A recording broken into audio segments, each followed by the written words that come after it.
अब तक आपने देखा कि महेश अपने परिवार के साथ आर्थिक तंगी की वजह से गांव के एक सालों पुराने घर में रहने आता है। उस घर में अजीब अजीब घटनाएं होती रहती हैं और एक दिन महेश की बेटी पिंकी अपने कमरे में बेहोश मिलती है। हे भगवान, ये मेरी बच्ची को क्या हो गया? बबलू जल्दी से एक गिलास में पानी लाता है और पिंकी के चेहरे पर पानी के छींटे डालता है। पिंकी हड़बड़ाते हुए उठती है। चुड़ैल, चुड़ैल, माँ, वो चुड़ैल मुझे मार डालेगी। कौन सी चुड़ैल बेटा? यहाँ तो कोई भी नहीं है। नहीं माँ, वो यहीं थी मेरे पीछे और उसने मुझे मारने के लिए मेरा गला भी पकड़ा था। उसके बहुत लंबे लंबे नाखून थे और वो बहुत डरावनी थी माँ। कमला पिंकी की हालत देखकर बहुत परेशान हो जाती है। वो मन ही मन सोचती है कि शायद उसकी बेटी को किसी की बुरी नजर लग गई है, पर अचानक कमला की नजर पिंकी की गर्दन पर पड़ती है। पिंकी की गर्दन पर ऐसे निशान पड़े थे मानो जैसे किसी ने नाखूनों से उसकी गर्दन खुरच दी हो।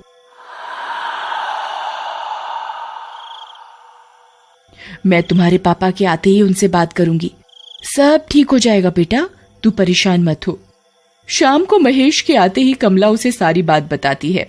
ऐसा करते हैं, हम लोग कल मंदिर चलते हैं, वहाँ जाकर हम पिंकी को झाड़ा लगवा देंगे। अगले दिन सुबह सुबह सब मंदिर जाने के लिए तैयार हो जाते हैं। मंदिर जाकर पिंकी फिर से अजीब बर्ताव करने लगती है और मंदिर के अंदर जाने से मना करने लगती है। मुझे नहीं जाना अंदर, तुम लोग जाओ, मैं यहाँ बाहर ही ठीक हूँ। ऐसा नहीं करते बेटा, मंदिर जाने से कभी मना नहीं किया करते। मैंने जब बोल दिया कि मुझे अंदर नहीं जाना तो फालतू की जिद क्यों कर रही हो? महेश और कमला पिंकी को पकड़कर जबरदस्ती मंदिर के अंदर ले जाते हैं। मुझे छोड़ दो, मुझे जाने दो। पिंकी भगवान की मूर्ति के सामने आकर एकदम चुप हो जाती है। देखिए ना पंडित जी, हमारी बेटी को क्या हो गया है? आजकल बहुत अजीब बर्ताव करने लगी है। आज तो मंदिर में भी आने से मना कर रही थी। परेशान मत हो, मैं तुमको ये धागा दे रहा हूँ, इस धागे को इसके गले में बांध दो, ये बिल्कुल ठीक हो जाएगी। कमला पिंकी के गले में धागा बांध देती है और सब वापस घर आ जाते हैं। कुछ दिन पिंकी बिल्कुल ठीक रहती है, पर अचानक एक दिन उसका धागा बाल काटते वक्त कंघी से टूट जाता है और पिंकी फिर से अजीब बर्ताव करने लगती है। एक रात जब सब सो रहे होते हैं तो नीचे मंजिल से कुछ गिरने की आवाज आती है। बबलू की अचानक आंख खुल जाती है और वो देखता है कि पिंकी कमरे से गायब होती है। बबलू नीचे जाता है तो देखता है कि पिंकी घर से बाहर जा रही होती है। बबलू पिंकी के पीछे पीछे जाता है। पिंकी उस पीपल के पेड़ के पास जाकर खड़ी हो जाती है और ऊपर उस पेड़ को देखती रहती है।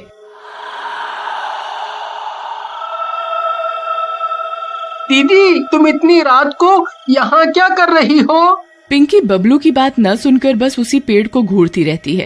दीदी, मैं कब से आपको देख रहा हूँ, आप मेरी बात क्यों नहीं सुन रही? पिंकी तुरंत बबलू की तरफ पलटती है। ऐसा लगता है जैसे पिंकी अभी होश में आई हो। मैं यहाँ कैसे आई?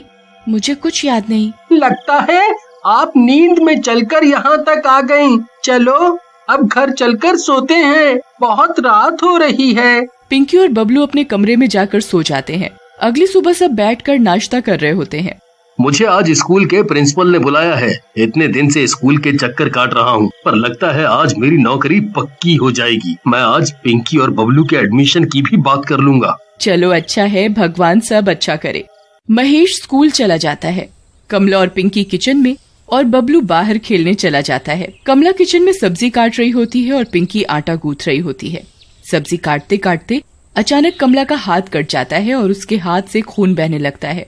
पिंकी खून देखते ही फटाफट आटा छोड़कर कमला का हाथ पकड़कर खून चूसने लगती है। बस बस बेटा, जरा सा कटा है, मैं हाथ धो लूंगी तो खून बहना बंद हो जाएगा। पिंकी कमला का हाथ नहीं छोड़ती और उसका खून चूसती रहती है।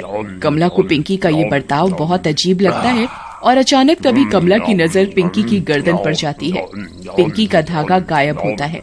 पिंकी, तुम्हारा धागा कहाँ गया? पिंकी कमला की बात न सुनकर बस उसके खून को चूस रही होती है। कमला पिंकी को पीछे की तरफ धक्का देकर हटा देती है। पागल हो गई हो क्या? क्या हुआ मम्मी? अरे आपको ये चोट कब लगी? आपका तो खून बह रहा है, जल्दी से पानी से इसे धो लो। कुछ नहीं, बस सब्जी काटते वक्त जरा सी उंगली कट गई। शाम होते ही महेश घर आता है। उसके हाथ में एक मिठाई का डिब्बा होता है। कमला, पिंकी, बबलू, कहाँ हो तुम सब? जल्दी आओ, तुमको एक खुशखबरी देनी है। सब लोग महेश की आवाज सुनकर आ जाते हैं। क्या हुआ, इतना शोर क्यों कर रहे हो? और ये आपके हाथ में क्या है? आज मैं बहुत खुश हूँ, मेरी नौकरी स्कूल में पक्की हो गई है। मैंने पिंकी और बबलू के एडमिशन के लिए भी उसी स्कूल में बात कर ली है। और ये देखो, मैं तुम सब के लिए मिठाई भी लाया हूँ। पिंकी मिठाई का डिब्बा देखकर उस पर झपट पड़ती है और पागलों की तरह मिठाई खाने लगती है। सब लोग पिंकी को ऐसे मिठाई खाते देख हैरान हो जाते हैं। पिंकी, तुम पागल हो गई हो क्या? चलो ये मिठाई का डिब्बा मुझे दो। पिंकी की आंखें बिल्कुल लाल हो जाती हैं और वो गुस्से से कमला की तरफ देखती है। कमला डर जाती है और पिंकी को मिठाई खाने देती है। पिंकी पल भर में ही पूरा डिब्बा खा जाती है। महेश और कमला समझ जाते हैं कि पिंकी पर किसी चुड़ैल का साया है। वो अगले ही दिन गांव के एक तांत्रिक के पास जाता है। आप जल्दी मेरे घर चलो, मेरी बेटी किसी चुड़ैल के कब्जे में है, आप उसे बचा लो। चिंता मत कर बेटा, मैंने अच्छी चुड़ैलों को ठीक किया है। ओम ह्रीं क्लीं चामुंडाय नमः। ओम ह्रीं क्लीं चामुंडाय नमः। पिंकी लाल आंखों से तांत्रिक को घूरती है।